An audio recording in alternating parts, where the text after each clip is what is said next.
warahmatullahi wabarakatuh. Waalaikumsalam. Yang terhormat Ibu Kepala Sekolah SD Negeri 83 yang mulia, yang saya hormati Bapak Ibu Guru SD Negeri 83 yang mulia. Pertama-tama marilah kita panjatkan puji syukur kehadirat Allah SWT yang telah melimpahkan rahmat serta hidayahnya kepada kita semua, sehingga kita dapat berkumpul di kantor SD Negeri 83 Rimba Mulia ini tanpa ada suatu halangan apapun. Salawat beriring salam tak lupa kita sampaikan kepada junjungan kita, yakni Nabi besar Muhammad SAW, yang telah membawa umatnya dari alam kebodohan menuju alam yang penuh dengan ilmu pengetahuan seperti yang kita rasakan pada saat ini. Baiklah, langsung saja kita mulai acara pada pagi hari ini. Yang pertama yaitu pembukaan, yang kedua yaitu sambutan kepala sekolah, yang ketiga yaitu kegiatan inti,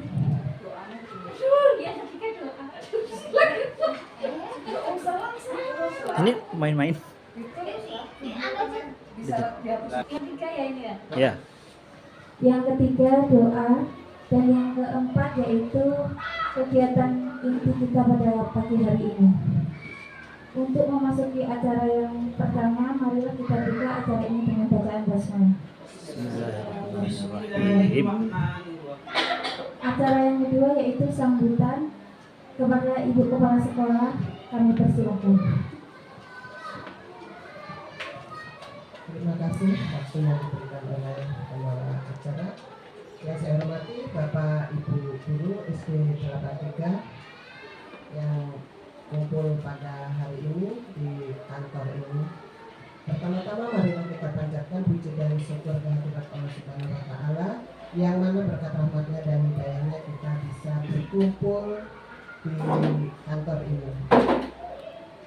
Dan tak lupa pula kita sampaikan salawat beriring salam kepada Nabi besar Muhammad SAW yang telah membawa kita dari alam jahiliyah sampai ke alam yang bebas untuk beraktivitas seperti yang kita rasakan pada pagi ini.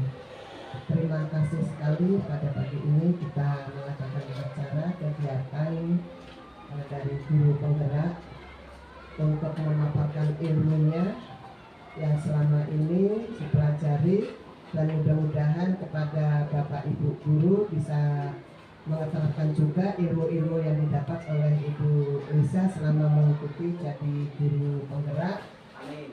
Semoga SD kita semakin maju lagi, dan selanjutnya mari kita perhatikan apa yang akan disampaikan oleh Ibu Lisa nanti.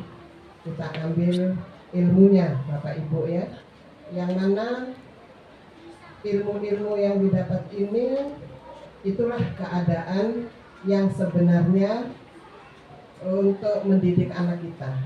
Kedisiplinan, tata cara bergaul, apalagi akhlak yang diutamakan di kurikulum Merdeka Bapak Ibu, itu akhlak yang utama. Menerapkan ilmu-ilmu dari kurikulum Merdeka ini bukan sama dengan yang dulu Bapak Ibu. Kalau dulu mengutamakan pelajaran harus sampai di sini, kalau sekarang tidak. Di kurikulum Merdeka anak sampai bisa. Nah, inilah ilmu yang akan disampaikan oleh Ibu kita, Ibu Lisa. Mudah-mudahan sekali lagi kita sama-sama menyerap ilmunya tentang kedisiplinan anak kita, bagaimana nanti akan disampaikan. Mungkin itu yang bisa saya sampaikan. Saya akhiri dengan wabillahi taufiq wal hidayah. Wassalamualaikum warahmatullahi wabarakatuh. Waalaikumsalam warahmatullahi wabarakatuh. Terima kasih atas sambutan yang telah diberikan oleh Ibu Kepala Sekolah kita. Memasuki acara yang ketiga yaitu berdoa. Marilah kita berdoa sesuai dengan kepercayaan masing-masing.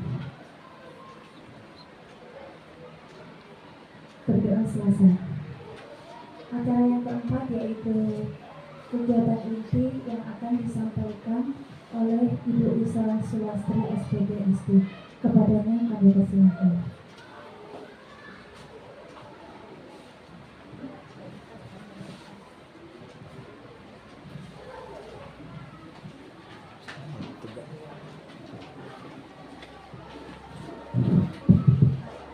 Assalamualaikum warahmatullahi wabarakatuh. Waalaikumsalam warahmatullahi wabarakatuh.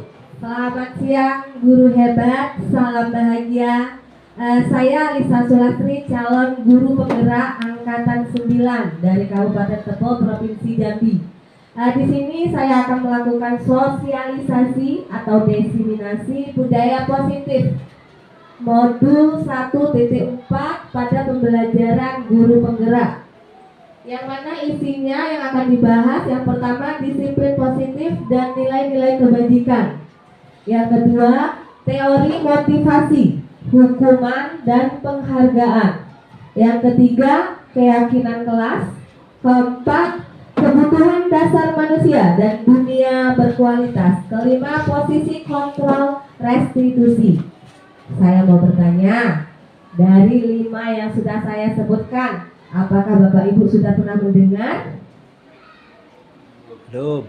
Bagaimana guru kelas 2, apakah sudah mendengar? Belum. Guru kelas 3? Guru kelas 4? Belum. Nah, sekarang lihat pertanyaan tematik. Setuju atau tidak setuju? Hukuman dapat mendisiplinkan anak. Setuju? Setuju. Menurut jawaban Bapak Ibu, setuju. Nah, jawaban yang sesungguhnya seperti apa? Nanti. Yang kedua, pemberian hukuman dengan hal positif seperti membaca atau membersihkan halaman sekolah dapat meningkatkan disiplin anak. Setuju atau tidak setuju? Setuju. Setuju. 1, 2 itu miskonsepsi itu ya. Yang ketiga, memberi penghargaan dapat meningkatkan motivasi belajar anak. Setuju. Kita simpan jawaban dari Bapak Ibu guru. Setuju, setuju, setuju. Jadi 1 setuju, 2 setuju, 3 setuju. Sekarang lihat selanjutnya. Konsep utama budaya positif. Ini tadi yang sudah saya sampaikan. Disiplin positif dan nilai-nilai kebajikan universal, teori motivasi, hukuman dan penghargaan, restitusi, keyakinan kelas, kebutuhan dasar manusia dan dunia berkualitas, restitusi 5, posisi kontrol, restitusi segitiga restitusi. Sekarang kita lihat yang pertama. Yang pertama tadi disiplin positif dan nilai-nilai kebajikan universal. Apa sih disiplin positif dan nilai-nilai kebajikan universal? Pembelajaran dengan paradigma baru yang direncanakan berdasarkan prinsip pembelajaran yang terdiferensiasi, sehingga setiap siswa belajar sesuai dengan kebutuhan dari tahap perkembangannya untuk mewujudkan profil pelajar Pancasila. Nah, perubahan paradigma seperti apa yang kita harapkan? Saya memiliki permainan. Permainannya kepal tangan. Kepal tangan ada A, ada B. Ya, kalau di sini kita contohkan saja yang laki-laki dan yang perempuan. Nama permainannya kepal tangan. Untuk itu saya minta Bapak Ibu menyobekkan secari kertas. Tuliskan benda atau sesuatu yang sangat berharga bagi Bapak Ibu. Setelah Bapak Ibu tuliskan, Bapak Ibu letakkan di tangan Bapak Ibu, lalu genggam erat-erat. Ayo, silahkan ambil kertas, tulis sesuatu yang sangat berharga bagi Bapak Ibu.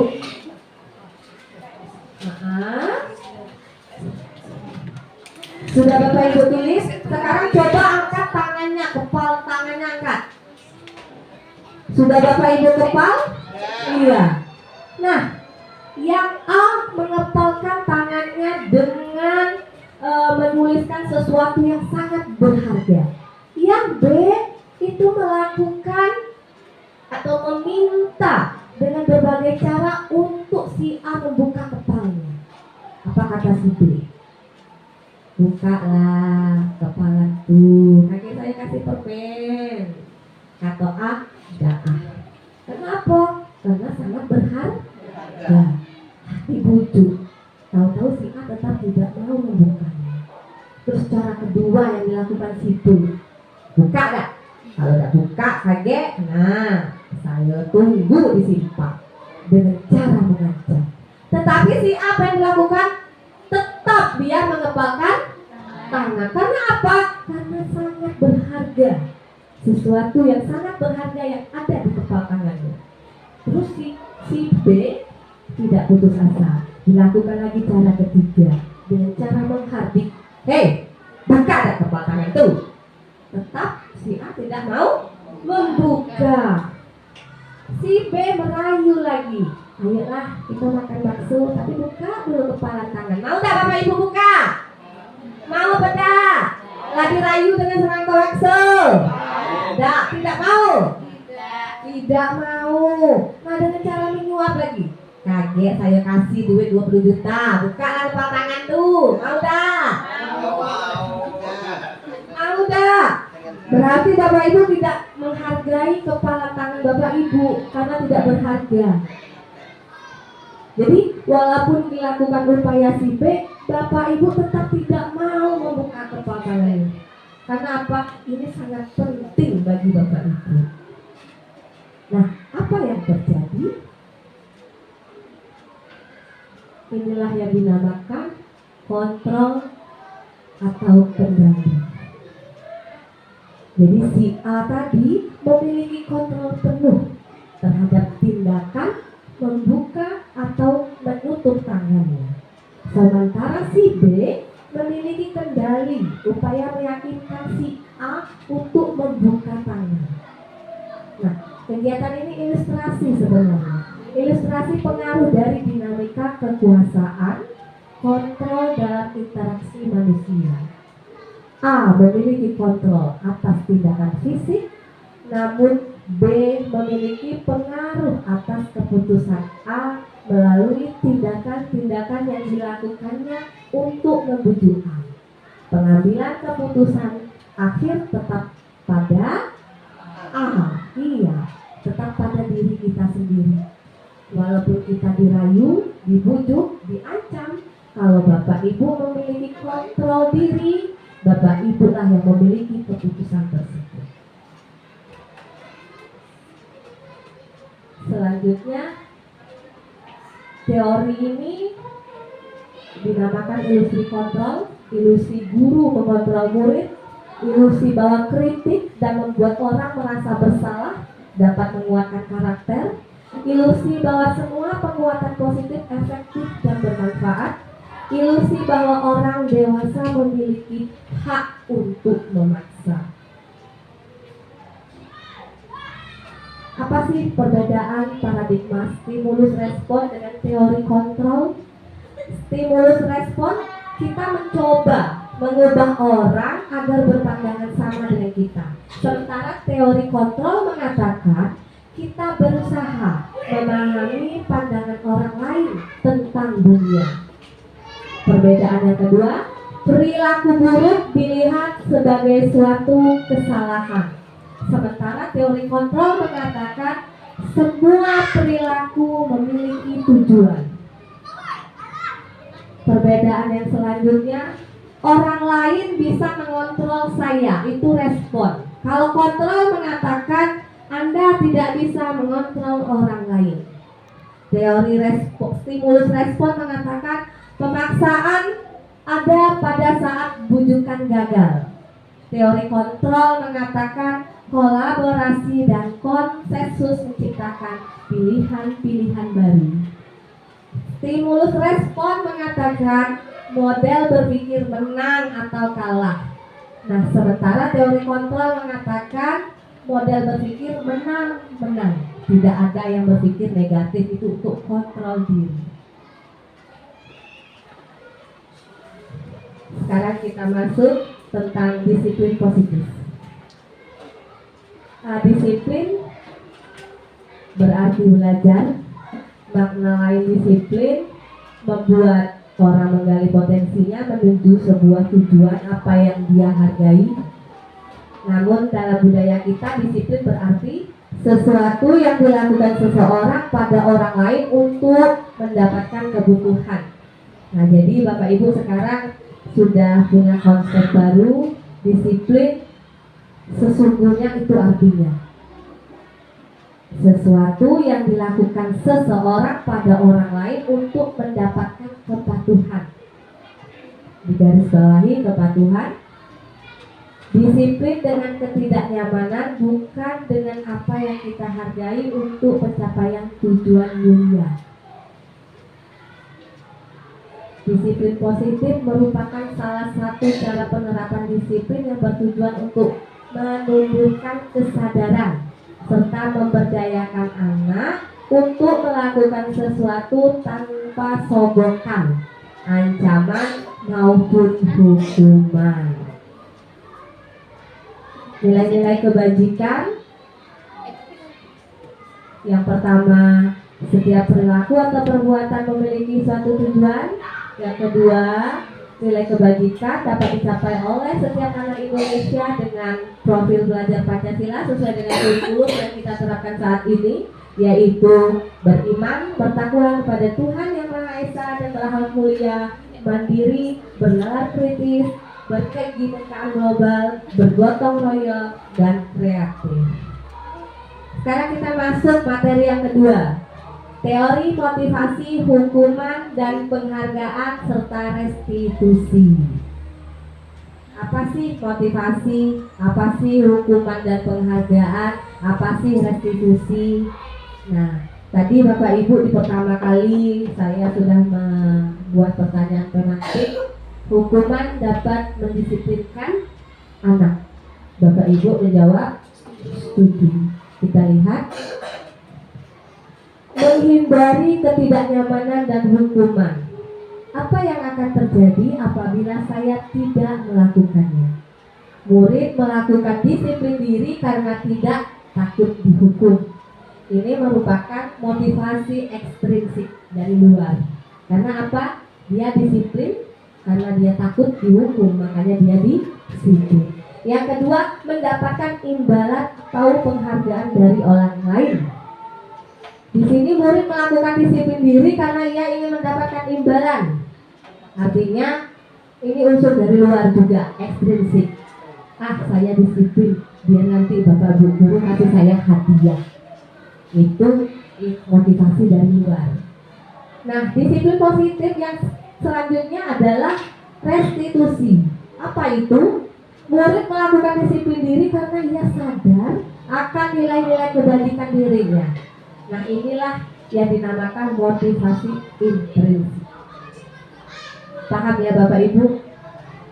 Jadi terapkan sekarang bahwasanya disiplin itu bukan untuk mengharapkan imbalan atau bukan karena takut hukuman, tapi kesadaran diri. Jelas Bapak Ibu? Iya. Konsep disiplin dengan identitas gagal. Ada hukuman, ada penghargaan. Hukuman itu biasanya menyakitkan ya Bapak Ibu. Bukan murid yang kita hukum saja sakit, kita pun kalau dihukum sakit. Yang kedua, kalau kita dihukum tidak nyaman. Seperti itu juga yang dirasakan murid-murid kita di kelas. Murid menjadi apa? Menjadi takut. Kita menjadi memaksa dia. Ada keterpaksaan dalam diri murid. Murid sehingga takut berterus terang. Jadi pembohong, menyembunyikan kesalahan. Akibatnya apa? Dia menjadi rendah diri. Mulai sekarang kesalahan-kesalahan murid kita beri dia penghargaan. Penghargaan itu tidak efektif juga. Karena apa? Merusak hubungan, sifat iri. Dia dihukum tapi dikasih juga hadiah. Dia datang tepat waktu tapi nilainya 10 juga. Ini konsep identitas gagal. Jadi hukuman atau penghargaan jangan lagi kalau bisa kita terapkan di kelas. Bagaimana solusinya? Solusinya adalah restitusi. Apa itu restitusi? Apa yang dilakukan? Guru menanyakan keyakinan kelas atau dirinya untuk membantu siswa menyelesaikan masalah. Jadi kalau ada masalah, contohnya murid terlambat masuk, tidak sesuai dengan keyakinan kelas Bapak Ibu, jangan lagi kalau bisa memberi hukuman, tapi Bapak Ibu mencari solusi mengapa dia terlambat. Yang kedua, guru harus terbuka dan siswa menghormati dirinya dan orang lain. Keterbukaan itu penting antara murid dan guru.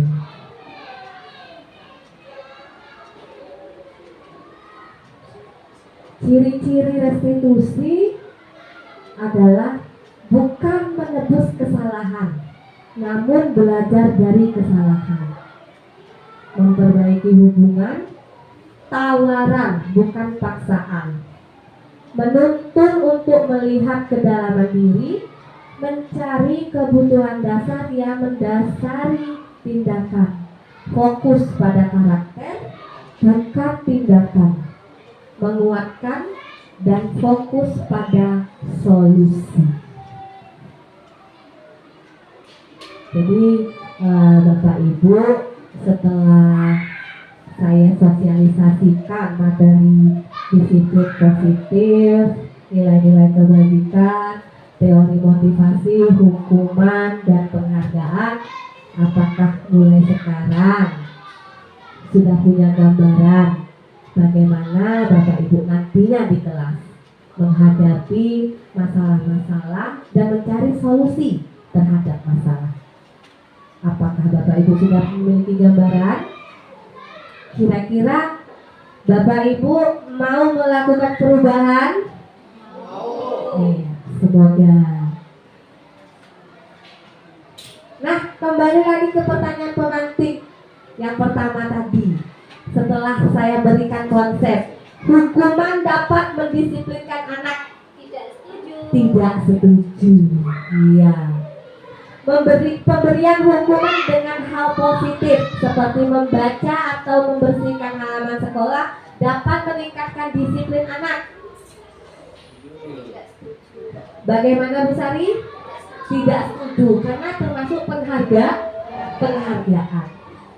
Yang ketiga, memberi penghargaan dapat meningkatkan motivasi belajar anak. Bagaimana motivasi belajar anak? Iya. Jawabannya apa? Setuju. Iya. Oh, berarti itu tak setuju ya Bu ya? Iya. Tidak ada lagi yang namanya kesalahan anak itu kita beri hukuman atau penghargaan, Pak Edi. Yang diberikan apa? Yang diberikan restitusi. Kita mencarikan solusi terhadap kesalahan anak di kelas. Kalau misalnya anak itu setiap hari tidak dapat belanja dari orang tua itu bagaimana dari solusinya? Nah, Pak Edi memiliki masalah. Masalah Pak Edi, anak tidak diberikan uang jajan oleh orang tuanya dari rumah.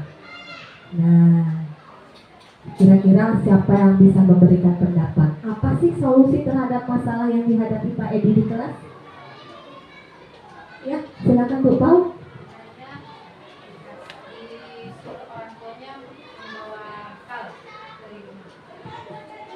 Bekal dari rumah. Solusi dari Bu Pau, walaupun gak dikasih uang jajan, Pak Edi orang tuanya membekali anak dari rumah. Dipanggil orang tua tidak mau datang ke sekolah.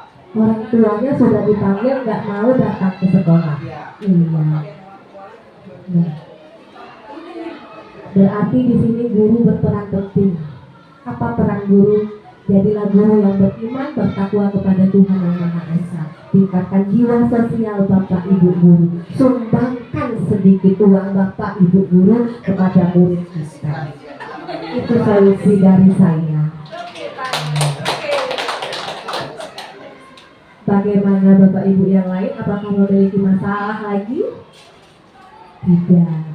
Sekarang sudah paham ya dua konsep yang sudah saya jabarkan? Iya, paham. Selanjutnya ketiga, keyakinan kelas. Mungkin pada awal pembelajaran atau pada awal semester 1 atau pada awal tahun pelajaran, Bapak Ibu saat memasuki kelas telah membuat kesepakatan kelas. Betul apa tidak? Iya, Bapak Ibu sudah membuat kesepakatan kelas. Apa bunyi kesepakatan kelasnya yang telah disepakati bersama murid? Mungkin bisa jadi yang pertama, tidak boleh masuk kelas terlambat, tidak boleh mengganggu teman. Jika mau bertanya, angkat tangan. Mungkin itu kesepakatan yang Bapak Ibu buat salah satunya. Sekarang, apa sih keyakinan kelas? Apa sama dengan kesepakatan kelas? Jawabannya, mari kita saksikan konsep selanjutnya. Keyakinan kelas dan peraturan kelas memiliki peran yang berbeda. Nah, ada lagi satu lagi, peraturan kelas. Jadi, kesepakatan, keyakinan, dan peraturan kelas. Keyakinan kelas dan peraturan kelas memiliki peran yang berbeda, namun saling melengkapi dalam membentuk lingkungan pembelajaran yang efektif.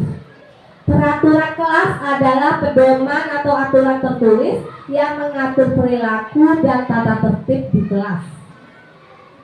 Sementara keyakinan kelas adalah bersifat abstrak dari peraturan, lebih rinci dan konkret. Keyakinan kelas juga berupa pernyataan-pernyataan yang universal, artinya menyeluruh. Terus keyakinan kelas senantiasa dibuat dalam bentuk positif. Positif di sini menggunakan kalimat-kalimat positif. Keyakinan kelas tidak terlalu banyak sehingga mudah diingat dan dipahami oleh semua warga kelas. Keyakinan kelas sebaiknya sesuatu yang dapat diterapkan di lingkungan kelas. Semua warga kelas hendaknya ikut berkontribusi dalam pembuatan keyakinan kelas lewat kegiatan curah pendapat. Bersedia meninjau kembali keyakinan kelas dari waktu ke waktu. Nah, saya di sini sudah menempelkan kertas di dinding Bapak Ibu bagian depan. Di pintu saya tempelkan kertas warna coklat dan di papan tulis saya juga menempelkan kertas. Di sini permainannya saya buat 2 kelompok. Kelompok laki-laki membuat peraturan kelas. Kelompok perempuan membuat atau menuliskan keyakinan kelas. Kira-kira apa sih keyakinan kelas yang akan Bapak Ibu buat nanti di kelas? Bisa tergambarkan Bapak Ibu? Ingat, keyakinan kelas mengandung nilai-nilai positif, berbeda dengan peraturan kelas. Keyakinan kelas bersifat universal, singkat, padat. Mungkin untuk yang laki-laki, Pak Edi, Pak Ali, dan Pak Zuri boleh menuliskan peraturan kelasnya pada kertas yang saya bagikan.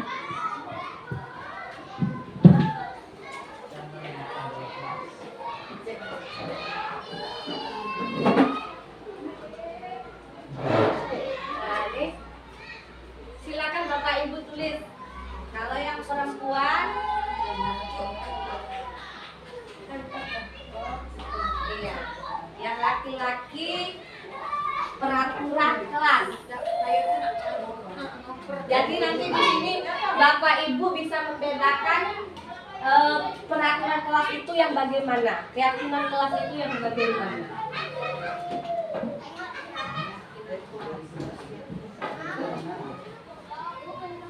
Izin Ibu, boleh Ibu ikut berpartisipasi?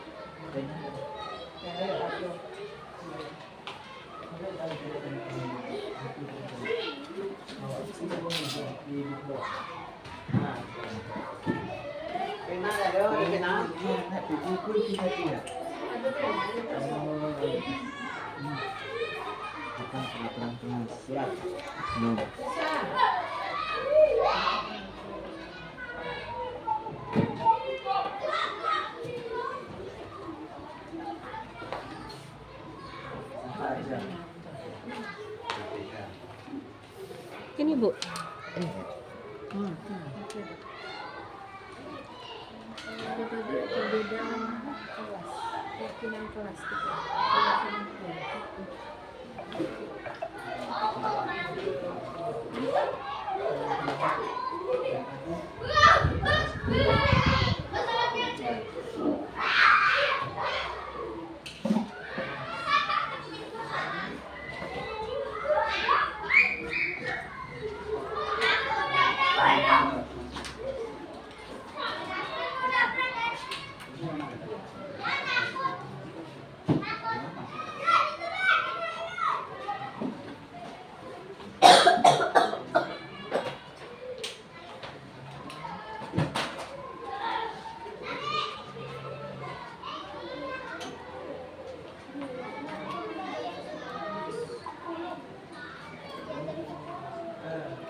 Jika Bapak Ibu sudah menuliskannya, Bapak Ibu bisa menempelkannya pada kertas plano yang telah saya siapkan.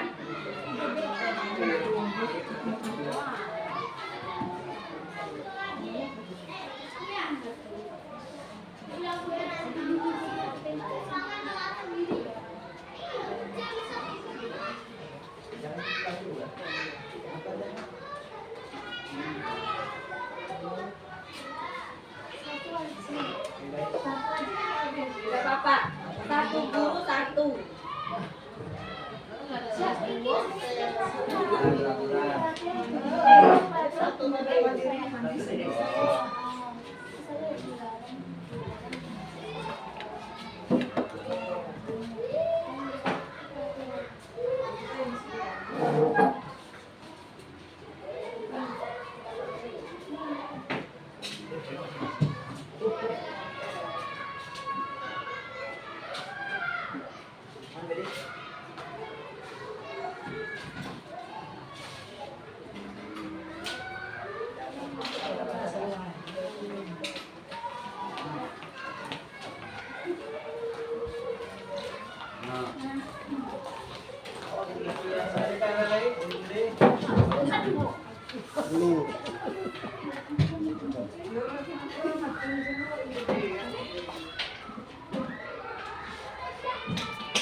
Iya. Saya ucapkan terima kasih Bapak Ibu.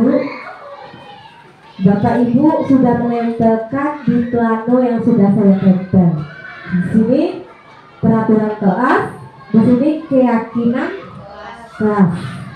Untuk peraturan kelas, jangan datang terlambat masuk ke kelas.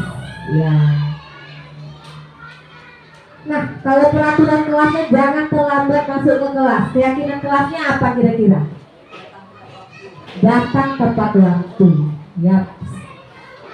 Dilarang ejek-ejekan sesama teman. Saling menghargai keyakinan kelasnya. Jadi mulai sekarang Bapak Ibu buat keyakinan kelasnya ya. Buat jangan lupa. Yang ketiga peraturan kelasnya membuat jadwal piket.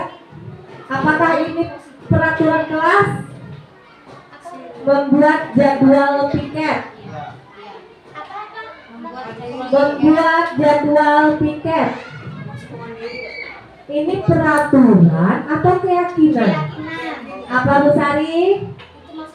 Iya, membuat jadwal piket itu keyakinan. Kalau peraturannya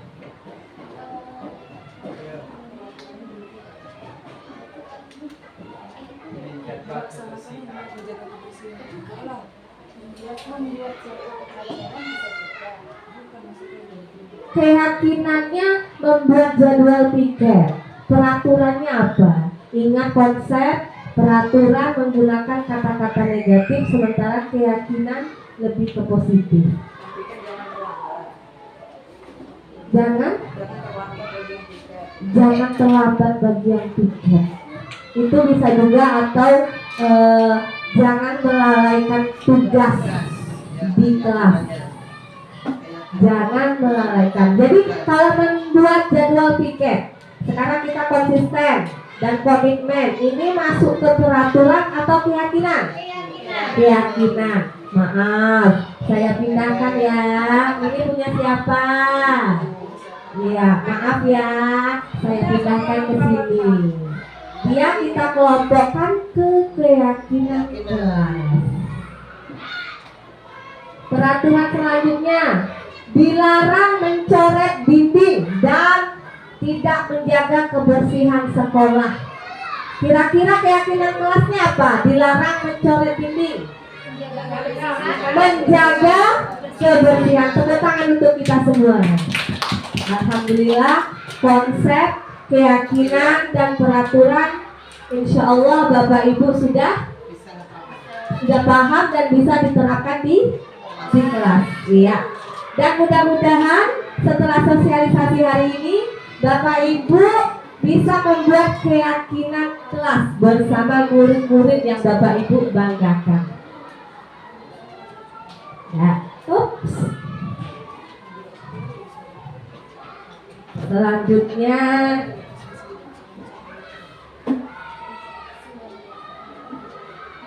Ya mungkin untuk membuat keyakinan kelas sudah tahulah cara caranya. Yang pertama berdiskusi, yang kedua merumuskan, yang ketiga mencatat. Kira-kira itulah kegiatan untuk membuat keyakinan di kelas.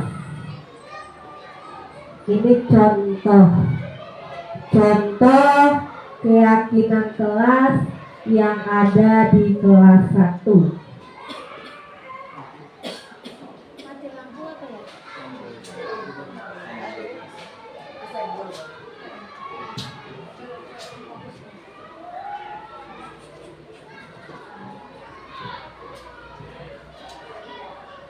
Ini contoh keyakinan kelas di kelas 1 yang telah saya buat. Yang pertama, disiplin waktu. Yang kedua, belajar dengan antusias, semangat, dan percaya diri. Yang ketiga, saling menjaga kebersihan dan keindahan. Yang keempat, saling menghormati sesama. Yang kelima, saling membantu dan bekerja sama. Yang keenam, menghargai guru atau teman yang sedang berbicara. Yang selanjutnya, selalu menerapkan 5S: senyum, sapa, salam, sopan santun. Selanjutnya, gemar membaca dan menulis sebagai budaya literasi.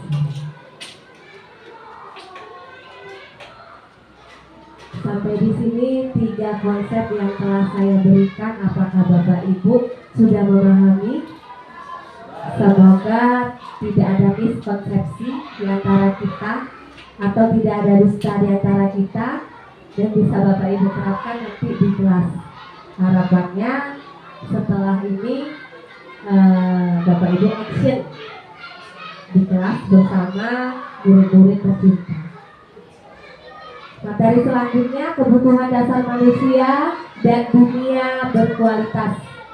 Yang pertama, bertahan hidup, kasih sayang dan rasa diterima, penguasaan, kebebasan, dan kesenangan.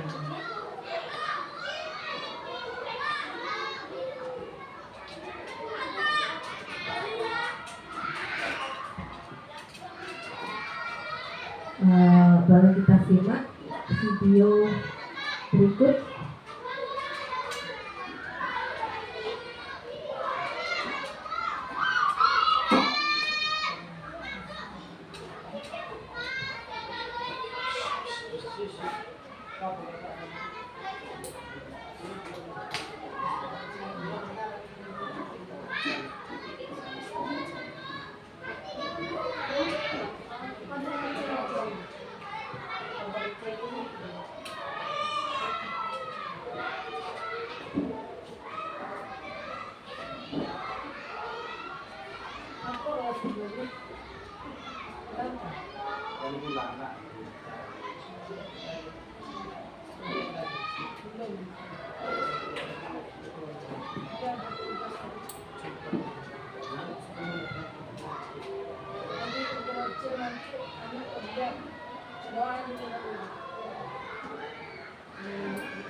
Mari Bapak Ibu kita simak video berikut kebutuhan 5 kebutuhan dasar pada manusia.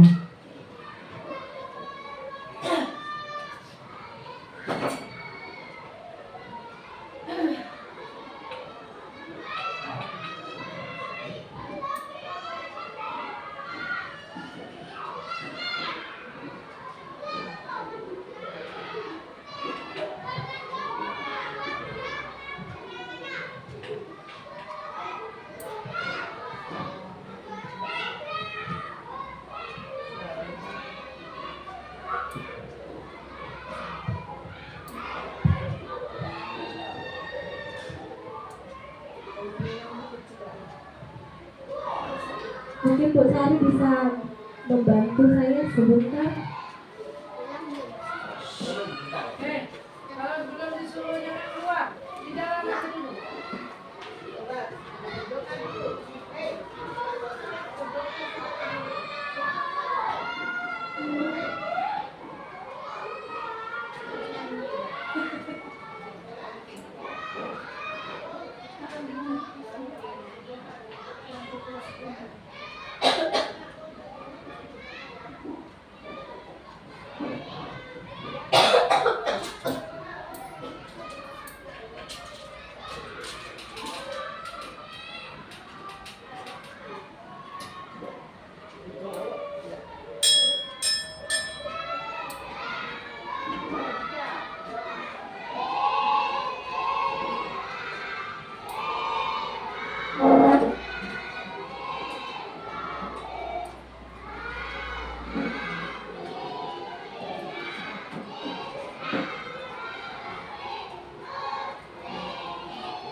Seluruh tindakan manusia memiliki tujuan tertentu, yaitu memenuhi kebutuhan dasarnya.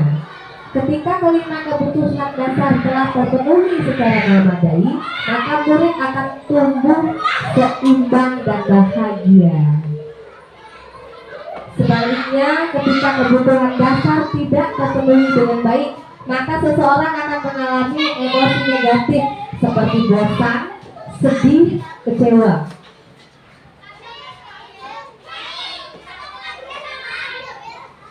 Bahkan mereka dapat melakukan perbuatan yang bertentangan dengan nilai-nilai kebajikan atau melanggar peraturan. Dengan kata lain, perilaku buruk seseorang biasanya adalah respon dari kebutuhan yang tidak terpenuhi. Namun mereka tidak tahu cara untuk menyampaikannya. Ada 5 kebutuhan dasar manusia menurut Dr. William Glasser, yaitu penguasaan, power, kesenangan, fun, bertahan hidup, survival, merasa diterima, love and belonging,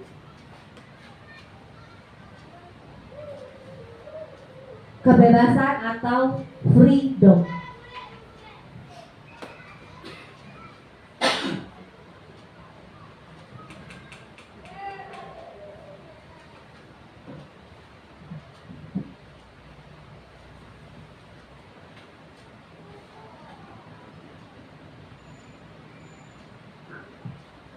Kebutuhan dasar yang pertama adalah kebutuhan yang bersifat fisiologis, bertahan hidup, survival.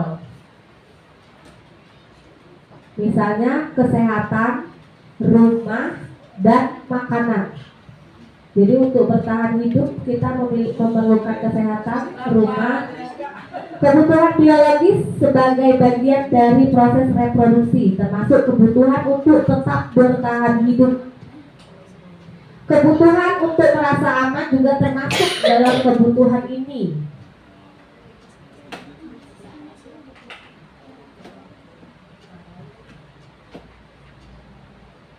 Agar murid dapat belajar dengan baik, kebutuhan mereka akan rasa aman, pangan, sandang, dan papan harus terpenuhi.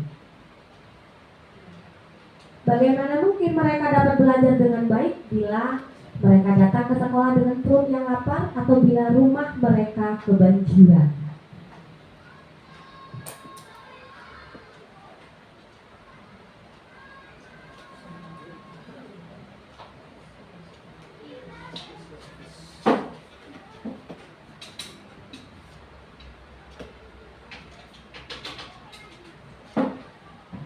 Itu tadi satu contoh kebutuhan dasar menurut Dr. William. Nanti videonya bisa Bapak Ibu saksikan dari link yang sudah saya bagikan di grup sekolah. Sekarang lihat selanjutnya. Kita masuk materi kelima, posisi kontrol restitusi.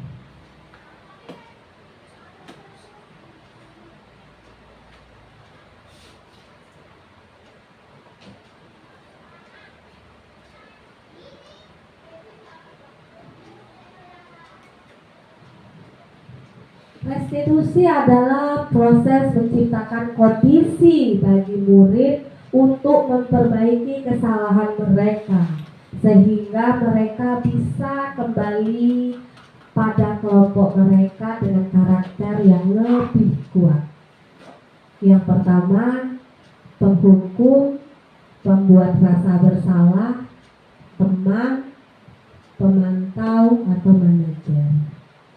Jadi kontrol restitusi ada 5 yang dimiliki oleh Bapak Ibu Guru terhadap murid Bapak Ibu Guru. Bapak Ibu Guru di kelas sekarang, menurut Bapak Ibu Guru selama ini, Bapak Ibu itu termasuk yang nomor berapa? Apakah termasuk penghukum atau pembuat rasa bersalah terhadap murid Bapak Ibu? Atau Bapak Ibu Guru sebagai teman? Atau pemantau atau manajer. Nah, Bapak Ibu termasuk nomor berapa? Sebelum Bapak Ibu menjawab pertanyaan di dalam diri Bapak Ibu, lihat selanjutnya. Penghukum. Apa sih penghukum? Penghukum bisa menggunakan hukuman fisik maupun verbal. Orang-orang yang menjalankan posisi penghukum senantiasa mengatakan bahwa sekolah memerlukan sistem atau alat yang dapat lebih menekankan pada murid-murid lebih dalam lagi. Contohnya, patuhi aturan saya. Itu hukuman. Itu Bapak Ibu sebagai penghukum. Datang tepat waktu. Jangan terlambat. Kamu ini gimana sih nak? Datangnya terlambat terus. Itu Bapak Ibu sebagai penghukum. Yang kedua, pembuat rasa bersalah. Apa sih pembuat rasa bersalah? Pada posisi ini biasanya guru akan bersuara lebih lembut. Pembuat rasa bersalah akan menggunakan keheningan yang membuat orang lain merasa tidak nyaman, bersalah dan rendah diri.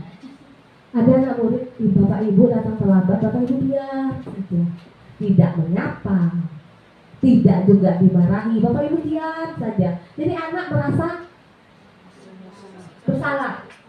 Jadi Bapak Ibu itu termasuk pembuat rasa bersalah. Karena Bapak Ibu tidak mencari solusi, tidak menegur. Itu yang dinamakan pembuat rasa bersalah. Yang ketiga, teman. Teman maksudnya apa? Guru pada posisi ini tidak akan menyakiti murid, namun akan tetap berupaya mengontrol murid melalui persuasi. Posisi teman pada guru bisa negatif atau positif. Positif di sini berupa hubungan baik yang terjalin antara guru dan murid. Kalau posisi teman menggunakan hubungan baik dan humor untuk mempengaruhi seseorang. Contohnya, ayolah bantuna, kan bapak ini bapak ibu guru, ambillah nak minum tuh ibu. Nah, ibu ini kan guru kamu. Itu yang positifnya. Yang negatifnya apa? Bila suatu saat guru tersebut tidak membantu, maka murid akan kecewa dan berkata, hai bapak kok tidak bisa nolong awak, awak capek-capek baik dengannya. Itu yang negatif. Nah, teman di sini bapak ibu sebagai teman atau sebagai nomor 1, sebagai nomor 2 atau nomor 3. Yang keempat, pemantau. Apa sih pemantau? Memantau berarti mengawasi. Pada saat kita mengawasi, kita bertanggung jawab atas perilaku murid-murid yang kita awasi. Posisi pemantau berdasarkan pada peraturan dan konsekuensi. Dengan menggunakan sanksi atau konsekuensi, kita dapat memisahkan hubungan pribadi kita dengan murid. Contoh, apa yang kamu lakukan tadi nak? Awak ada tiket pak. Ngapa dak tiket nak? Datang terlambat pak. Nah, dengan suara datar, bapak ibu langsung mulai berbicara. Tahu tidak kamu tadi itu seharusnya datang jam berapa? Tahu pak. Nah, kamu terlambat kamu udah berapa? 15 menit. Itu pemantau. Jadi bapak ibu itu istilahnya menggunakan pendekatan persuasi. Bapak ibu tuh menggali informasi dari awal sampai akhir. Itu bapak ibu sebagai pemantau. Selanjutnya, manajer. Posisi terakhir manajer adalah posisi di mana guru berbuat sesuatu bersama dengan murid.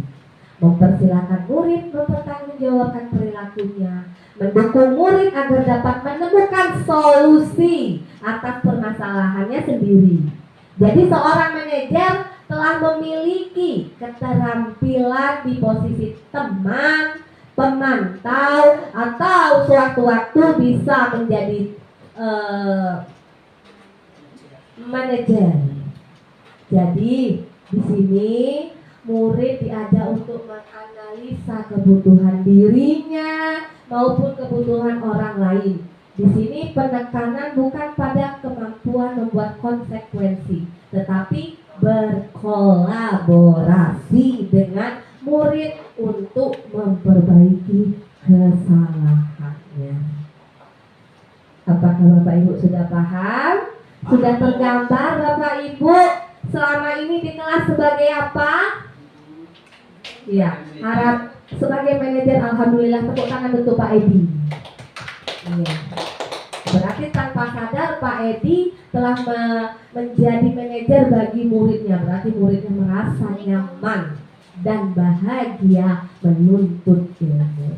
Inilah Bapak Ibu guru seperti ini yang kita harapkan di kurikulum Merdeka. Bapak Ibu guru yang mampu menuntut muridnya menjadi bahagia di dalam kelas sesuai dengan perkembangan zaman. Tidak lagi melihat kesalahannya, tetapi memberikan solusi terhadap masalahnya. Beri aplaus untuk Pak Edi.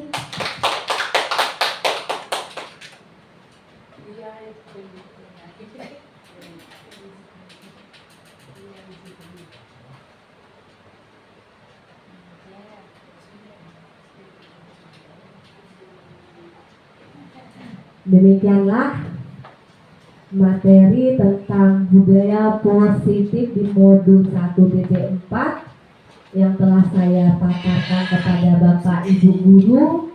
Semoga apa yang saya sampaikan dapat Bapak Ibu terapkan di dalam kelas. Harapan saya untuk materi yang ketiga, bisa nggak Bapak Ibu membuat keyakinan kelas?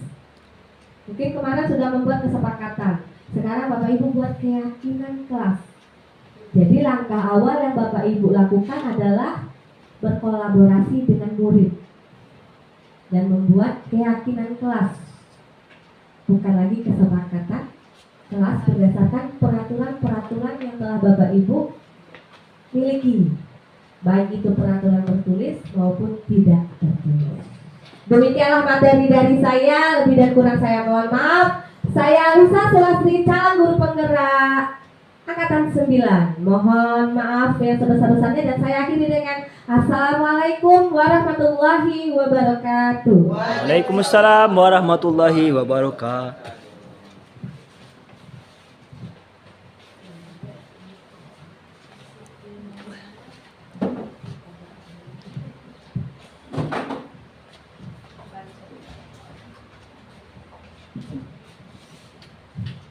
Terima kasih atas penyampaian materi yang telah diberikan kepada Ibu Lisa Sulastri.